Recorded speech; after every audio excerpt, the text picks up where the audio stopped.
membersihkan gigi, ada sabun, ya, ada sampo juga, ya. Terus ini kapas ini untuk membersihkan kotoran sela-sela atau celah-celah yang memang butuh kapas, terutama untuk mengeluarkan kotoran dari kemaluan depan maupun belakang, itu harus pakai kapas, ya. Jadi sama cara memandikannya sama seperti kalian mandi sendiri, ya. Baik, saya mulai. Jadi yang pertama disiram. Nah, airnya, loh Ustazah, harus ada bunga nggak? Jadi bunga itu boleh saja. Kalau nggak ada bunga juga nggak apa-apa. Ya biasanya kan di mana, di tong itu kan ada bunganya, itu boleh. Kalau nggak ada bunganya juga boleh. Ya, opsional. Nah, kita tahu. Nah ini airnya harus benar-benar cukup. Jadi tidak boleh kurang. Ya, jadi dibasahin dulu. Nah ya. Jadi waktu memandikan jenazah itu yang boleh memandikan keluarganya, terus yang sesama jenis. Jadi yang lawan jenis nggak boleh. Kalau tetangga boleh Ustazah memandikan, boleh, tetapi sesuai sama-sama jenis kelaminnya. Kalau keluarga boleh Ustazah, boleh keluarga yang senasab, yang ada hubungan darahnya, misal kakak, terus orang tuanya boleh. Tapi kalau keluarga jauh seperti sepupu atau apa, itu nggak boleh. Ya, berhubung ini perempuan, jadi yang boleh memandikan orang perempuan atau keluarga yang masih ada hubungan darah dengan si mayit. Nah, kalau memandikan jenazah itu maksudnya tidak terbuka seperti ini ya. Seharusnya ada tirainya. Biasanya kan ada tirai kan? Ya, ada tirai. Tidak semua orang boleh melihat, boleh masuk. Ibaratnya kalian mandi, apakah boleh dilihat? Enggak kan? Nah, jadi begitupun memandikan mayit juga. Ya, memandikan mayit tidak harus telanjang terlihat seperti ini, enggak. Harus diberikan kain, nah ditutup jari. Ya, harus ditutup jari. Nah, harus ditutup seperti ini.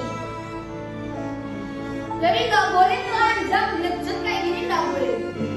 Ya, karena kita harus menjaga aurat si mayit. Meskipun sudah meninggal, kita nggak boleh semena-mena. Kita nggak boleh kasar, kita nggak boleh melukai. Jadi harus pelan-pelan. Saat pengurusan jenazah kita harus pelan-pelan, harus lemah lembut, nggak boleh gerusa-gerusu meskipun sudah meninggal. Nah, setelah ditutup seperti ini, baru kita siram. Nah, disiram, dibasahi dulu sebelum membersihkan, sebelum memberikan sabun, dibasahi dulu. Nah, setelah basah, baru disabuni semuanya, dibersihkan apa-apa yang kotor. Nah, ini saya pindahkan dulu. Dibersihkan ya, giginya dibersihkan. Ya, disikati gigi. Hidungnya, lubang hidungnya dibersihkan. Telinganya juga dikorekin, katembat. Nah, semuanya harus bersih.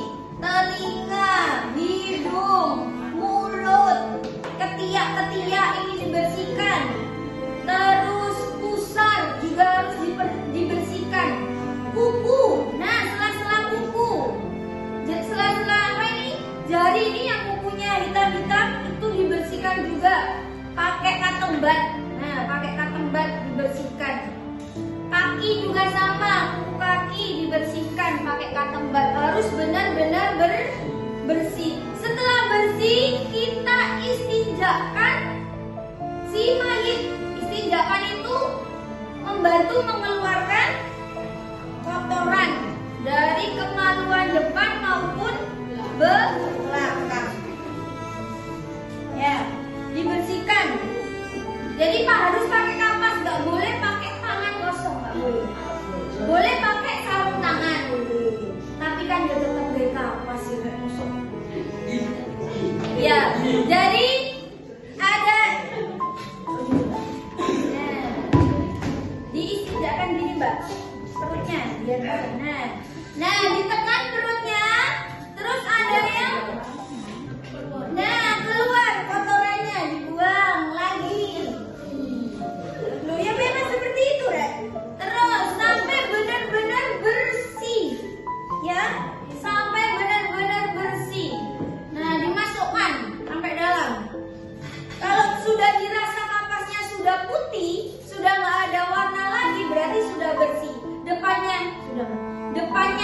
dibersihkan, laki-laki maupun perempuan sama, ya. Dibersihkan, kalau memang sudah bersih kapasnya, sudah. Setelah sudah dibersihkan semuanya, niat untuk memandikan jenazah. Gimana niatnya? Abata nawaitul ghusla bihadhil mayyitati fardu kifayati lillahi ta'ala. Ya. Jadi karena mayitnya perempuan, maka domirnya menggunakan lihadihil mayyitati. Kalau mayitnya laki-laki, domirnya menggunakan lihadal mayyit. Paham ya? Semuanya sama. Nah, sudah niat nih. Nah, dimandikan kayak mandi kebior. Kan sudah bersih kan? Dimandikan. Nah, disikat gigi lagi. Nah, sikat gigi. Dikasih sampo. Nah, disampoin. Loh, bener gak kayak gini? Dipakai sampo ya. Setelah itu dikasih sabun, disabuni, bantuin sini Mbak. Ini Mbak, disabunin. Nah, disabunin ya. Semuanya harus ketiak-ketiak kaki, sela-sela jarinya Mbak. Sela-sela jari kakinya. Nah, sela-sela jari tangannya, semuanya usar. Terus setelah bagian depannya sudah dikasih sabun, dimiringkan. Nah, bagian dikasih sabun lagi, dibersihkan lagi. Yang belakang. Nah, dibersihkan yang belakang, sudah dimiringkan lagi ke kanan. Nah, gantian. Harus pelan-pelan ya Rayo. Jadi nggak boleh kasar, meskipun sudah meninggal harus pelan-pelan.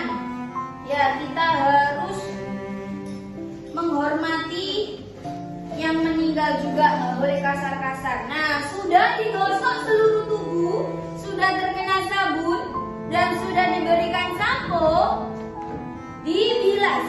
Nah, dibilas sampai benar-benar bersih sabunnya, sampai benar-benar hilang dari badan si mayit. Nah, dimiringkan lagi, harus pelan-pelan. Ya, harus pelan-pelan, disiram. Nah, disiram, sudah bersih yang sebelah kanan, dimiringkan lagi di sebelah kiri.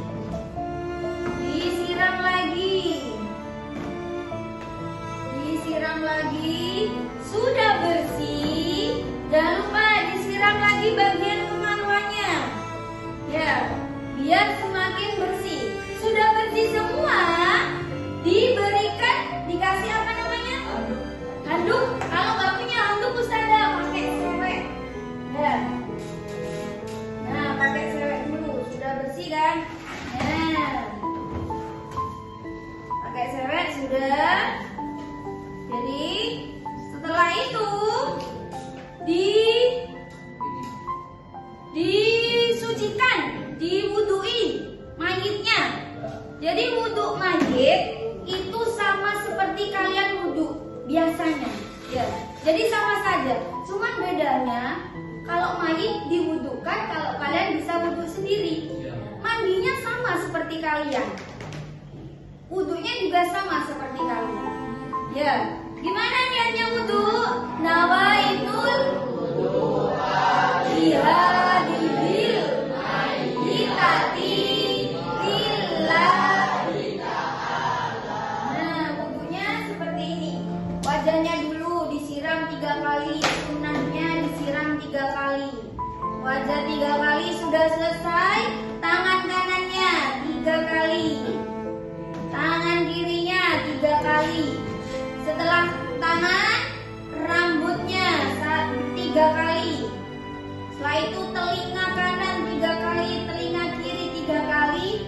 Setelah itu kaki kanan 3 kali, kaki kiri 3 kali. Sudah selesai. Nah, setelah sudah selesai, mayit masih dalam keadaan basah, diandui lagi. Ya.